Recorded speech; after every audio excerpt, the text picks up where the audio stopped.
pasyalang patok sa mga chikiting at young at heart.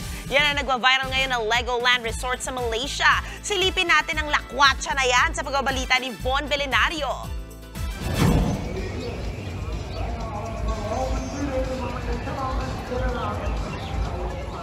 Talagang everything is awesome dito sa Legoland Malaysia Resort. Pagpasok pa lang sa theme park, feel na agad ang theme dahil sa mga naka-display na gawa mismo sa Lego. Ang mga bata, sure na mag-e-enjoy dahil sa mga ride at activity na talaga namang may kinalaman sa Lego. Siyempre, kasama na riyan ang pagbuo at paglalaro ng Lego. Ang adults at kids at heart, nako, mag-e-enjoy rin sa pagbuo at paglalaro ng Lego. Katulad na lang ng inyong lingkod na talaga namang channeling my inner child dahil sa pagbuo ng Lego. Para naman sa naghahanap ng adrenaline rush, nariyan ang Lego Race VR coaster at talagang mapapasigaw ka kapag sumakay ka rito.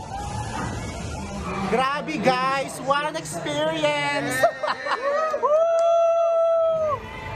Para sa ilang rides, nariyan ang Lost Kingdom Adventure.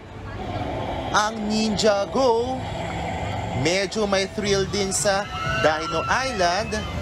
At syempre, dito naman sa The Observation Tower, kung saan makikita mo ang top view ng Legoland Malaysia Resort at ilang bahagi ng Johor Bahru.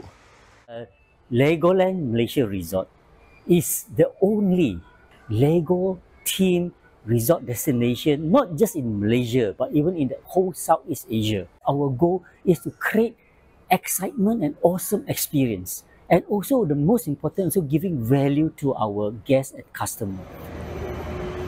Main attraction din dito ang Miniland, kung saan makikita ang ilang iconic spots sa Asia na gawa mismo sa Lego. Tulad ng Merlion sa Singapore, Taj Mahal sa India, Wat Arun sa Thailand, Karawake sa Myanmar, Angkor Wat sa Cambodia, ang iconic Petronas Towers sa Kuala Lumpur, Malaysia, at syempre sa Pilipinas naman, ang fishing town sa Bolinao, Pangasinan. If you're talking about tourism, we are basically one of the key that we actually work very much with the tourism ministry and to actually spearhead the tourism, not just in Johor, not just in Johor Bahru, but the whole Malaysia. Tara na! Let's enjoy Legoland Resort Malaysia! Ako si Von Belenario para sa 1PH.